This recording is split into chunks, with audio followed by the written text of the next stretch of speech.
Next portion of this rebuild for me is to actually build the wall on this here. So it's fully supported under here with an 8x3. And I've got the new floor joists for the stairs up here, nicely secured, very, very sturdy, and it's also flat now. I've managed to level the thing off, which will be really nice, because when you're coming down these steps and going up those ones, that'll make it feel much more natural. When you have a staircase like this, and this is the only step that you've got, and you always come this way and then down or up, if it's tilted, if it's on a compound angle, so it's tilted this way and tilted this way, you're very, very unlikely to notice it, because you always do the same route. If it's compound angle like that, and then you start suddenly going down and up, or up and left and right, then you really start to notice it, that you're having to climb a hill a little bit, or that you're falling down. So leveling and flattening that off was a byproduct of a mistake that I had to fix, but actually a really nice one. So that's all done now. I've got my safety goggles, obviously, I've got my earplugs, and I've got this. What I've got on this one is I've got a panel saw blade. So it's got a whole load of extra teeth, because I'm going to be rip cutting down through this floorboard here. The way I'm going to figure out how far back to cut, I don't really need to cut that much, but it's going to be the quickest way to do it is going to be with this rather than a multi-cutter or anything else. What I'll do is I'll hold a flat edge up against here. I'll then butt up a 3x2, strike a line, and I'll cut on the other side of the line, just to give me a little bit of tolerance and a bit of margin. These are very well supported because the floor joists run this way, so cutting a little bit off this end, it's just lapped on here, it's not supported on here, so that's not an issue.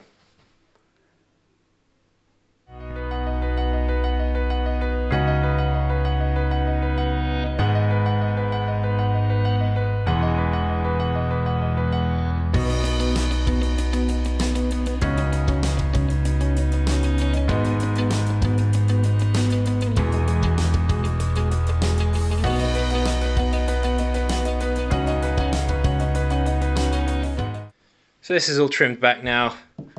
Nice big 8x3. This is an original 8x3 that was here when they built the place. That's there ready for me to build on. Couple of little nails here which were a bit pesky, so I'll have to pull these out. Not the end of the world, but that's fine. That's nice and easy, and now I can start building on top of this, which is good. I started taking this door off, then realised that I'm going to glide straight past it, so I might as well leave this on here, because once I've rebuilt this wall, we'll have some form of privacy in the toilet, which is never a bad thing. Although, to be honest, we haven't had privacy for 6 years since my son was born, so, you know, go figure.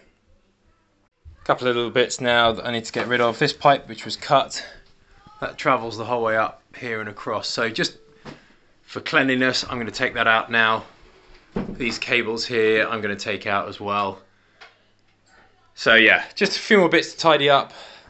I've whipped these out, apart from this one, which I just couldn't get out, so I actually ended up just breaking it in place because it wouldn't come out. So you can see the thought process now. Nice 3x2 set. Fits in there nicely. Now obviously I don't need a sole plate on this. This is my sole plate. So I can frame straight off this. I can come all the way up. I've removed that pipe.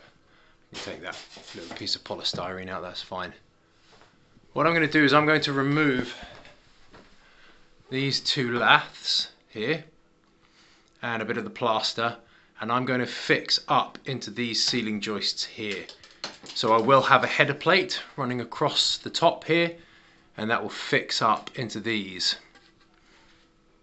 And that way I've got a nice secure fixing at the top, secure fixing at the bottom. I'll be framing a door on this side across when I get to that. I don't need to do that yet. This wall is actually, the other thing I'm going to do, when I frame this kind of final timber here, I'm not going to sit it up. In any other instance, I would sit this up and I'd bolt it into the wall going across here. I'm not going to be doing that. I'm going to sit it slightly off the wall, say there. And the plasterboard finish that I've put on here for a bit more privacy, the sheet will finish halfway on this timber. The reason being is that in the near distant future, I am going to be knocking all of that out, and I want this wall to continue flush the whole way into the new space on the other side of this wall. So it's just going to make my life easier to have access to the brick if I leave a bit of space, but we want the privacy now. So it's a little bit cart before horse, but if no one was living here, then I wouldn't need to worry about that. I could just rip this out now and crack on, but that isn't the case. So I'm going to be just a little bit kind of shy of the wall, have that framed out at that point there, and leave myself the space to then be able to take this out as far as I need to, as high as I need to. That'll be coming up in a later video. So I've cleaned this whole thing out now, and I've measured how far I want the wall to be from the end of the stud. Now the way I worked that out is I'm going to have a standard sized 762 door, that's in millimeters, 32mm door lining on each side, that takes us to 826. Then I normally leave between 5 and 10mm just to kind of allow the door a little bit of space to expand and contract. You can see, you know, there's a bit of gap between the door and the lining there. That's absolutely fine. So this takes me to 830 here. Now how do I get 830 from the wall here directly up to that point there? Well, there are a couple of ways. It's good old-fashioned string and kind of datum, which is good, and I'm perfectly happy to do that. In my case, I'm actually quite fortunate. I have a self-leveling laser, which you may have seen in other videos, but the thing that's cool about this is because it's got this little carriage that you can spin it on, it also shines a laser directly up and a laser directly down as well. So I've got a little point at the bottom there, which is directly below that point up there. So what I can do is I can line this laser up where the point is in the corner. Let's see, that seems to be on there. Now I can test that by spinning this, and if the laser doesn't move, because it's self-leveling, if the laser doesn't move off that point, then I know that I am good. So that's the corner there, and then I can just mark that up on there. I can then do the same again on this corner, and I could do it again in the middle if I wanted to, and I could strike a line, and then I've got a perfect datum point there that I'm working to. So there's the second corner, and that's what it looks like up here. So 2 dots marked, I can strike a line between those, nice straight line. That would be the edge. Now obviously if I'm building a wall that is ultimately going to have a doorway in it as well, I need to build on this side, so I am actually going to have to create the door on this side, the door lining. In this instance, because it is a solid brick wall, you could attach the door lining to that wall directly. The difficulty with doing that is it doesn't give a vast amount of space for hinges. So what I think I will do is similar to what they've done here, and I'll have a timber on the wall. Now this construction back in the 1920s, 1930s, the door lining was also the stud, and then they just put a door stop on the inside as well.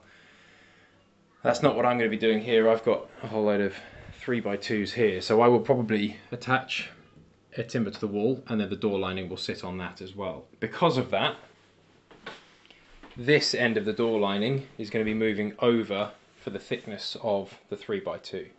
So I'll have a 3x2 door lining, 3x2, and the header will run across in between the two of them. Using a combination of the spirit level and the laser level, what I've done, and also a timber, is I've marked the thickness here. 2 reasons. One, it makes life much easier for me. I can just hold this up and I can drill and I can screw and roll plug. But 2, I need to cut this bit of picture rail and that little bit of skirting board out there. So it just makes life easy for me to mark and cut, and that will hold in place nicely. And obviously I'll be doing it with the header and all the rest of it. You know, there'll be a header sitting on top of this, so it'll only go up to the height of the door frame, which is roughly in line with the picture frame actually, and then the other one will sit on top at horizontal as the header.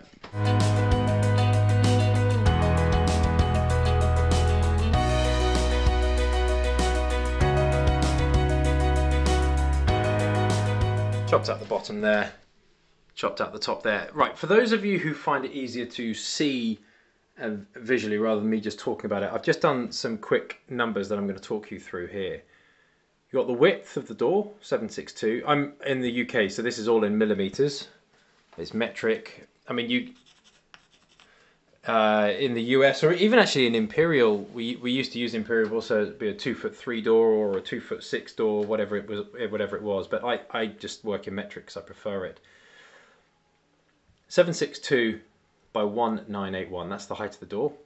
I then add 10 mil. Typically, I don't do as much as that, but it's a little bit easier, and you can always trim down. But that's for kind of expansion and space around the door like this, so that you can kind of get the door nice and level, but also have space to open and close it. But it also gives you a bit of margin to pack out the frame if the wall isn't fully level. So that gets you to 772 by 1991. You then need to add on your door linings. In my case, I'm going to be using 32 mil door linings. That gets you to 804 by 2023. Then you need to add on the thickness of your timber. So in this instance, I'm using a 2-inch thick timber, which is going to be sat on the wall here like this, right? So for the sides, you obviously have two sides to a door, so you have 45 and 45. For the top, you only have one top that sits across. So that then gets you to 894 by 2068.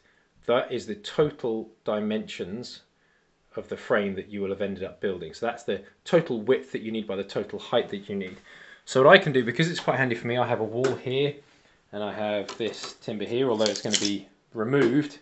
I do have it here to mark off, and then I can get level if I need to between here and here. Although actually that's probably not the best thing to do, because I'm going to be removing this ultimately. Not right now, but I will be removing it later. So what I can do is I can mark up off the floor, and I'll be coming up 2068, and then I'll be working down. Well, actually that will be where my head plate sits. That will be the very top of my 3x2 head plate will be 2068. Then the thickness of that deducted will then leave me where my door lining is, margin, door height. So hopefully that's helpful for you if you are trying to conceptualize A, what I'm doing, but B, an easy way for you to work through what you need to consider when you're building an internal door. I want to give you a super quick tip here in the middle of the video. This line here to draw across, I'm 6'1" and I can't see that.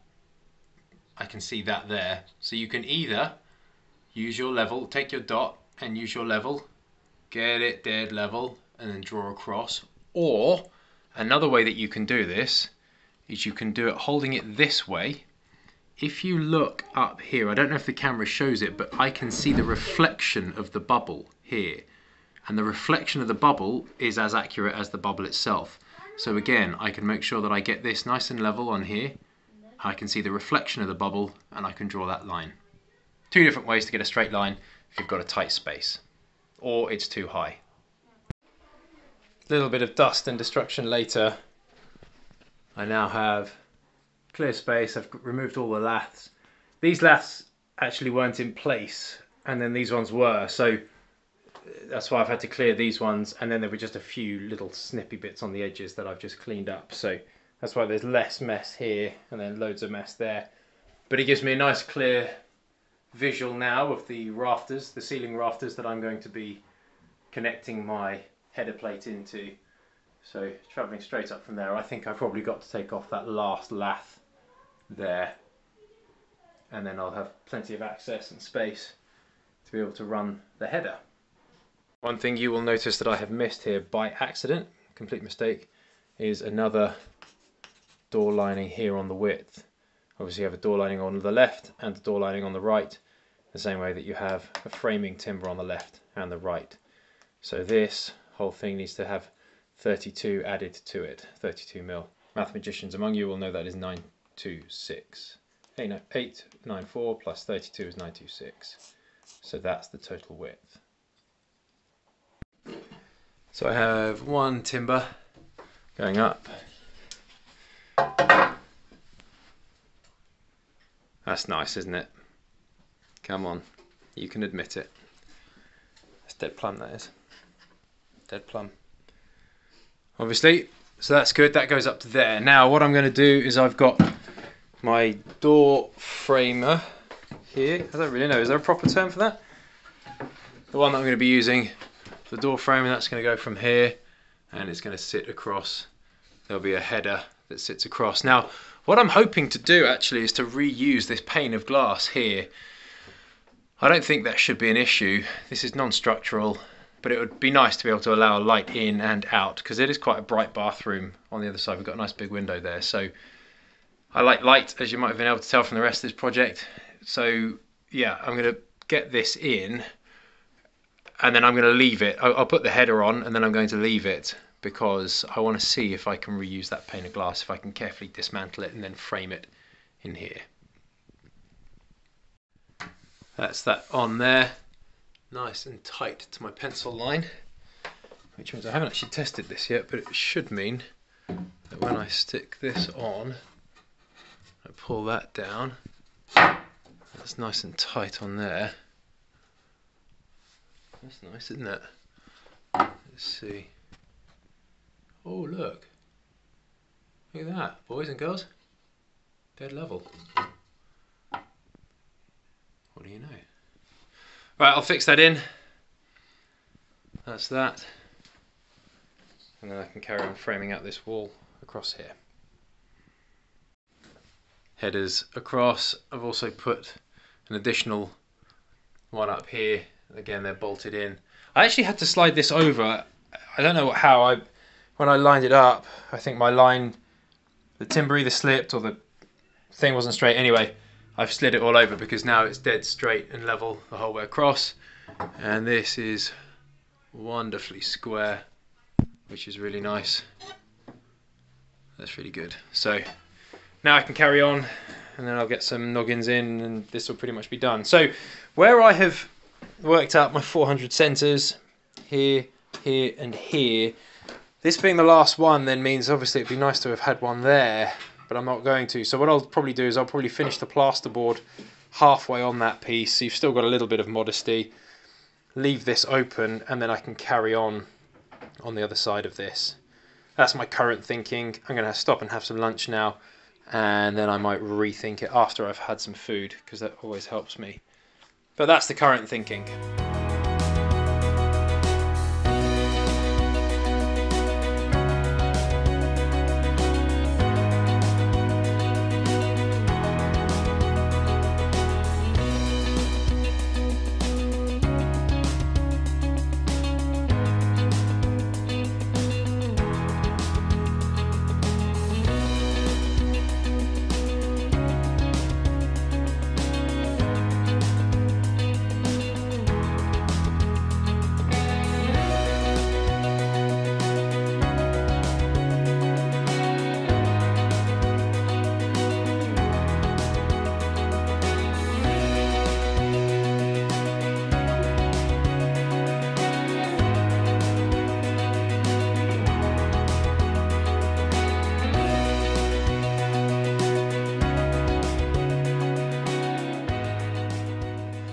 Nice and quick. Pre-cut them, I was able to just slot them in. So now I can do some noggins. Whoops. Little run across, nice and easy. And I'm also going to put one stud above here like that as well, just to help frame the middle of this more equally. But these are super straight and plumb, which is very nice. So that's good, I'm happy with that. Nice and sturdy. I have marked where I want the middle of my noggin to be, pre-cut them all, and then I can literally just set them in. This is obviously the wrong one, but I can then set them in at the middle, and I know that it'll fit nicely with the plasterboard. So I'm just going to shoot those in now. I've cut and installed that. So 1, 2, 3 to do, and then some plasterboard.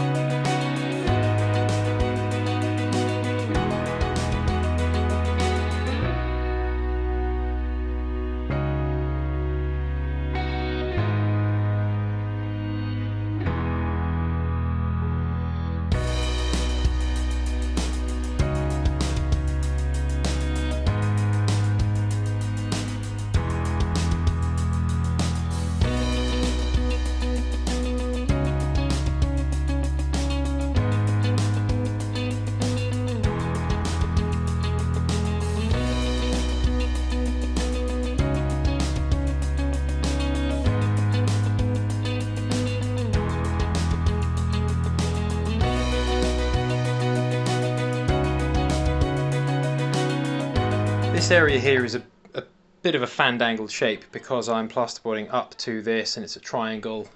I've got a straight bit here. So what I tend to do is I tend to make as many measurements and marks as I possibly can on the timbers at known points, and then I'm going to transfer it to a piece of paper or to a scrap of wood, or I'll draw what the rough shape looks like and I'll put the measurements on there. Basically, I know that from here to here, it's 107 high, and then the next mark that I made was 9 centimeters later, or 90 mil later, and at that point it went to 115 from there to there. So that then starts giving me the grade of my slope. I then came in 465 to the middle of this stud, and from that line down to the top of the stringer is 1420, and then again 865 at this point here. 865 is 1745 from the middle of that stud there down to the top of the stringer. And that way it just gives me a little bit of a surety about what it is that I'm doing, and hopefully it means that I don't have to make too many cuts or shave it down or make any other mistakes. So I measured it up, cut it. Needs to sit back a little bit there, but otherwise that is absolutely perfect. Exactly where I measured it to be.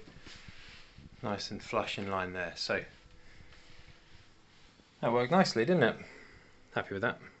The thing to note before I screw this in is there is a pillar of timber here which I can fix into, which is just before the edge of this. On this side I'll probably do a bit of dot and dab, but also I've got this timber here that I can fix to, and the board will run all the way down, so I might not even need to do that, although I don't want it kind of flapping around here, so we'll see. But for this one I don't need any dot and dab because I've got plenty of timber to fix into.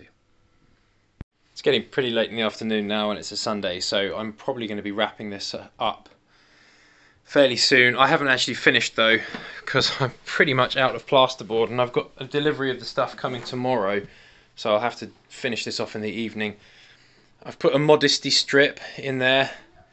You pretty much can't see out or be seen if you're sat on the carsy, so that's a little bit better.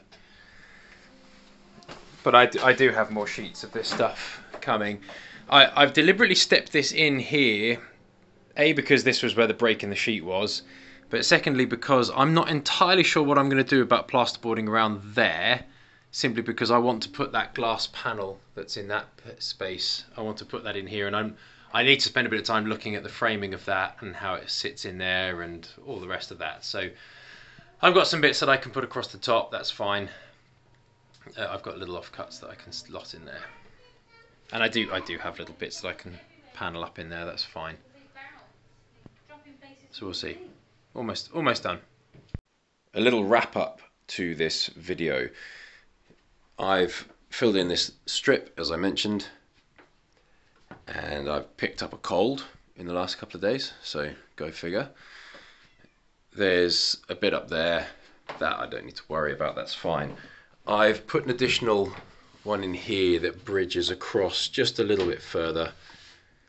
No one likes, yeah, it's a bit more modesty, isn't it? Why not? The other point that you will note is that I've got a piece here which fits in, and there are screws in there, and that is not because I have screwed into brick. It is because behind here is timber. That little bit of brick that was sat between here and here, I ended up just taking out. There was just no point in having it. What I'll probably do in a second is show you, because I'm actually going to take this off. The other side of this has all been plastered now. I'm going to be taking this off, and I'm going to be infilling insulation in here because at the minute it's hollow and I want some insulation in there. So I'll show you that in just 2 seconds. Screws out and this just lifts off. But you can see in there we made up some of the levels with some dot and dab, and then the plaster went on as well, so nice and sturdy in here.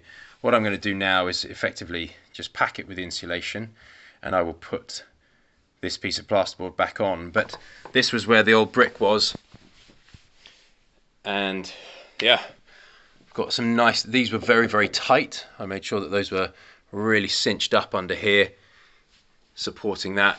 It's supported at the other end by the timber that runs down here, as you will have seen earlier on in the video, that slightly old darker timber there.